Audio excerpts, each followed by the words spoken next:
শিবির rock কাটে এমন অভিযোগ বারবার এলেও এর সুনির্দিষ্ট কোনো উত্তর বা দলীয় কোনো কথা কখনোই আসেনি শিবিরের পক্ষ থেকে। সম্প্রতি দেশের একটি গণমাধ্যমের অনলাইন সাক্ষাৎকারে অংশ নিয়ে শিবির কেন রক কাটে এমন প্রসঙ্গে বিভিন্ন কথা বলেন জামায়াতে ইসলামের আমির ডক্টর মোহাম্মদ শফিকুর রহমান। সেখানে শিবির প্রসঙ্গে বিভিন্ন উদাহরণ দিয়ে জামায়াত আমিরকে প্রশ্ন করা হয়, শিবির কেন রক কাটে?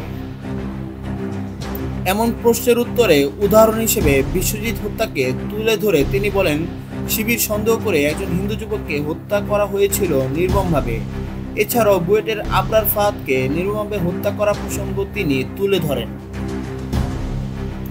এছাড়াও তিনি বলেন, শিবিরের রক কাটা বিষয়ে যদি সুনির্দিষ্ট কোনো মামলা হয়ে থাকে এবং বাংলাদেশের আদালতে যদি এটি প্রমাণিত হয় যে যার শাস্তি পাওয়ার তাহলে পাবে, আমি তার পক্ষ দাঁড়াবো না, এরই প্রশ্নই ওঠে না।